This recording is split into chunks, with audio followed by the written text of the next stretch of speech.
Raise your hand if you've been personally victimized by the COVID years. We keep hearing about the new normal and how things have gone back to normal, but I don't think we're emphasizing and acknowledging enough that things have changed, and honestly we have now this shared trauma experience from those years. I know I'm definitely not speaking for myself when I say that motivation has not been in my vocabulary since like 2020. During the last few years, especially during those first 2 years, I feel like I've lost the motivation to work out. I lost a lot of motivation for just work in general, and no matter how hard I try, it feels like it's impossible to get back to that pre-2020 version of myself. Am I still hardworking? Hell yeah. Am I still achieving what I need to achieve? Yeah, probably. But do I feel tired, worn out, and beat down?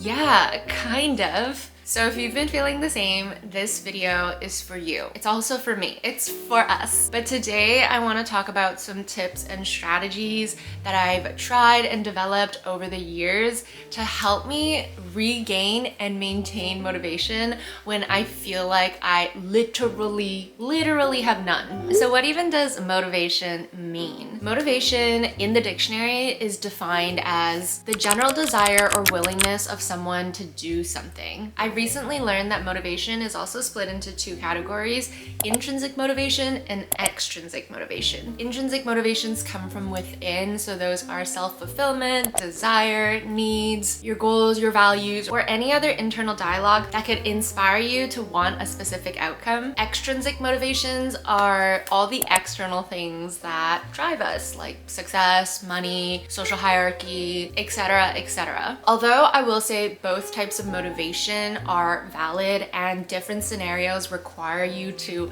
draw from different motivations, I think the general consensus is that we want to have lasting motivation, and lasting motivation has to come from within. So how do you actually make motivation last? Let's talk about that before we even jump into like how to create motivation for yourself. I feel like motivation spooks so easily. If you're having an off day, if you're feeling tired, if you're on your period, if you're just upset about something, poof, all my motivation just like walks out the door and doesn't look back. And when this inevitably happens, it's important that you have an anchor that will help you reel it back in and remind you what you're working towards. That anchor has to be your why. There's this really well-known book called Start With Why by Simon Sinek that I feel like every tech industry girly has probably read, but my favorite quote from that book is, "Working hard for something we do not care about is called stress. Working hard for something we love is called passion." In the book Start With Why, Simon pretty much explains why it's important for us to have a specific reason as to why we want to achieve things, because at the end of the day, that is going to be the only thing that can push you through all the hardships, all the challenges, all the barriers. So he created this methodology, which you can see in this diagram, but you have to essentially work from the inside out. The middle circle is your why, which is your purpose. So what is your cause? What do you believe in? Like, what are your values that make you want to achieve whatever it is that you want to achieve? The circle outside of that is your how. So once you've defined your why, how are you actually going to achieve it? What is the process? This is that realm of planning where you're going to list out the specific tasks that help you achieve your why. And then outside of that is your what. What do you need to do? What do you do? And your results. The reason your why or your cause or your value is what's going to help you make your motivation last is because by defining your why, you're actually tapping into your innate drive to align what you're doing to your core values and beliefs. Yes, although external factors can give you those like bursts of motivation, because I mean, let's be honest, who doesn't like a couple more zeros in their bank account? But when you're feeling your lowest, those external factors suddenly start to fade away and just aren't good enough reasons to keep you going. Defining your why also helps you reinforce a sense of control in your life. There's this term called internal locus of control, which essentially just just means feeling like you have control over the outcome of the events in your life. And when you achieve an internal locus of control versus an external locus of control, you're actually much more likely to be motivated to continue the course of action that you're following to accomplish your goals. So TLDR, what I'm trying to say is to make your motivation last, first, go in and do some self-reflection and figure out why it is that you want to achieve these specific goals. So before you even try any of the strategies that I'm about to share, maybe do some journaling, maybe meditating, or maybe just open up a note in your phone, but start asking yourself, what are the most important things to you, like your values, your needs, your desires, your goals, your belief system, and see where the connections are between all of those things. Okay, let's head up to the office because it's getting dark here and I'm gonna share with you all of my best strategies. All right, we're in the office, so let's go over all of the actionable strategies that I have for you. I would say defining your why would be your step 0, so make sure you do step 0 before we move on to step 1. But here are some things that I've tried, I've tested, and that work for me when it comes to regaining and maintaining my motivation. Strategy number 1 is breaking tasks down into smaller steps. Oftentimes, I fill my to-do list with all the major projects that I need to work on,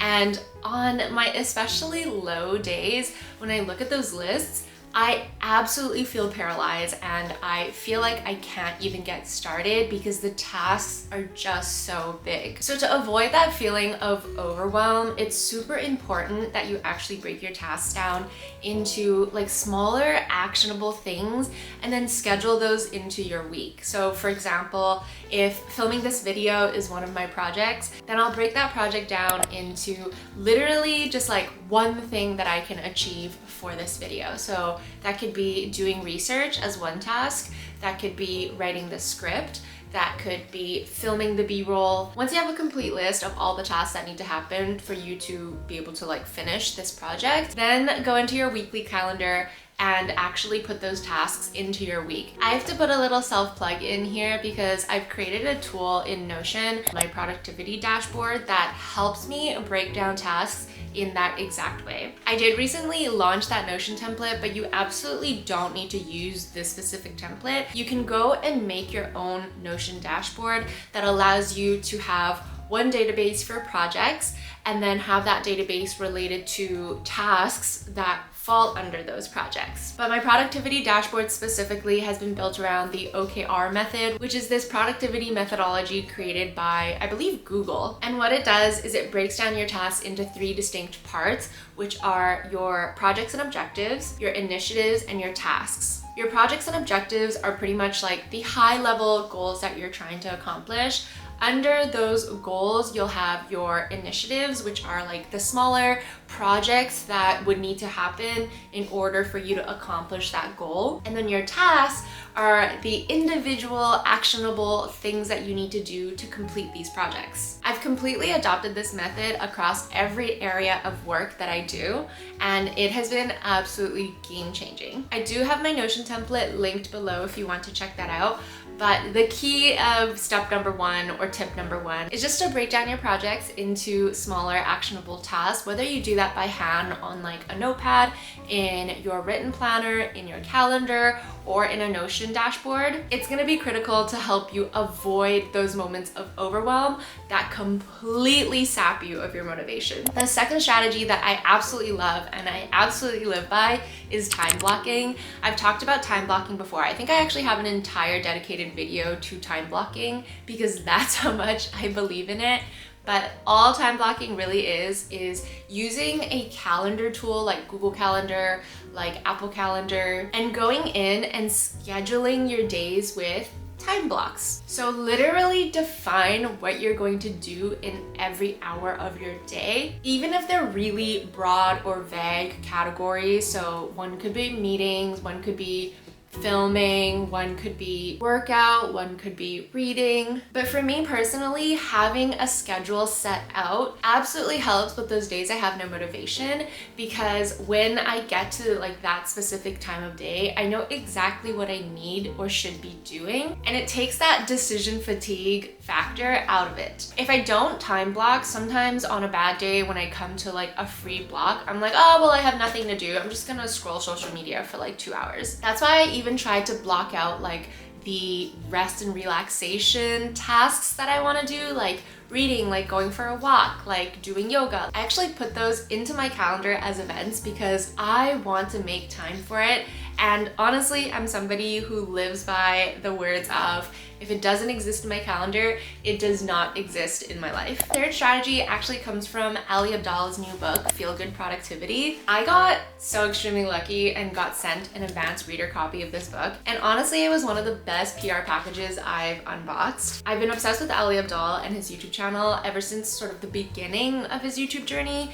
And it's crazy to see how far he's come and what he's done with it. Honestly, that man can sell me anything and I will click buy right away. But I'm only about this far through the book and I have already picked up so many good tips that I want to implement in my own life. If you want the rest of them, you're gonna have to buy his book, but let me just share one of my favorites so far. It's called the social model method. The social model method is the act of witnessing somebody accomplishing something in relation to the task or goal that you have, and how that actually can help you achieve that task more easily. The idea behind it is when you watch somebody accomplish something that you want to do, now that you've seen another human do it, in your head, you'll automatically think, okay, I've witnessed somebody achieving it and it feels a lot more realistic for me to achieve it now than just randomly having this goal or dream or thought and never having seen or heard of anyone else doing it first. There's actually tons of scientific studies that have been done to prove that when you watch somebody do and accomplish something,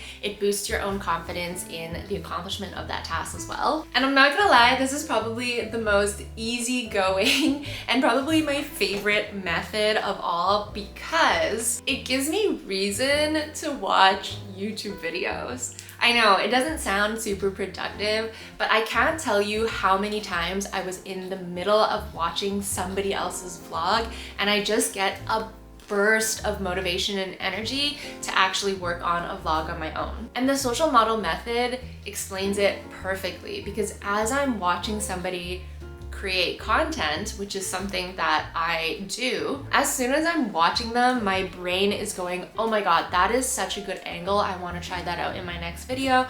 Ooh, I love the way that she transitioned from one part of the video to another part of the video. And I instantly just want to go and do the same thing. So give it a try. The next time you have something specific that you need to do, go on YouTube and just look for videos of people doing that thing, whether it's creating Facebook ads for your brand or designing a website or even hitting a specific PR at the gym, and test the social model method and see if it just gives you just enough of a little boost of motivation and energy to get you going again. The fourth strategy is habit stacking, which I took from James Clear's book, Atomic Habits. Habit stacking is a strategy that he developed which essentially allows you to more easily build new habits by building them on top of your old habits. So one example of this, and one that I'm trying to accomplish currently, is I already have like a morning routine that I pretty much do mechanically now. It's just muscle memory. Every morning I get up,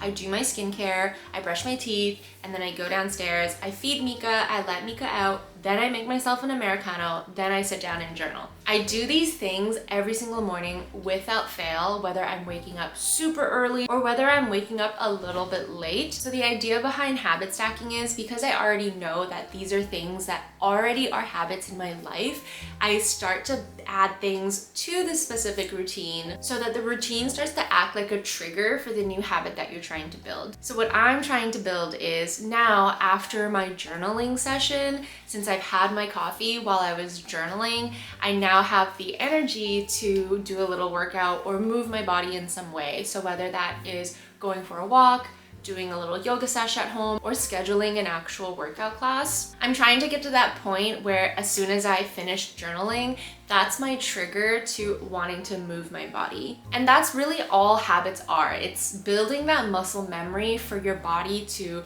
pretty much robotically move on to the next thing. And yes, when you're mechanically doing these tasks and completing these habits, you're not necessarily feeling super motivated, but on the days where you feel no motivation, at least you're still going through the motions and doing these rituals that you've built into your life because, well, they're muscle memory and you're just going to do them. The last strategy is the 10-minute rule. James Clear has a version of this in his book. I believe Ali mentions it in his book, but essentially all the strategy is if you don't feel like doing something, just tell yourself that you're going to do it for just 10 minutes. And after 10 minutes, you can quit. But the idea really is if you can just get yourself started, like if you can just lie to yourself and make yourself feel better by telling yourself, okay, it's just gonna be 10 minutes and then after that, I'm just gonna stop. Like, I just need to go for a 10-minute walk, or I just need to sit down and read for 10 minutes. It's just 10 minutes. But if you can convince yourself to get started on a task by giving yourself a very short time frame, typically once you get started in that task and when the 10-minute mark comes, you're going to want to keep going. I've only really had a handful of times where I've reached a 10-minute mark and I'm actually like, okay, I don't want to do this anymore. I'm just gonna stop doing it and focus on something else. But I will say there's no reason to beat yourself up if you do stop at that 10-minute mark, because what's better, having done something that you needed to do for 10 minutes or not having done that task at all that day? Putting in 10 minutes of work is better than putting in none. All right, those are all of the tips that I have for regaining and maintaining motivation on the days where you really feel like you have zero motivation to do anything. I really hope this helped because I have heard from more than just my friends of people still feeling like it's been really hard to find motivation to do stuff again and just get their brains functioning like normal again after the COVID years. I'm constantly reading books like Feel Good Productivity, like Atomic Habits, trying to find new strategies and methods that will help me as well. So if I do end up finding and testing some other methods that work for me, I will definitely create another video and try to share it. Also, self-plug again, because I am really proud of my Notion template, but if you want to check out the Notion template that I was talking about, it is linked in the description box below. The books that I mentioned in this video are Feel Good Productivity, which I actually do highly recommend you buying.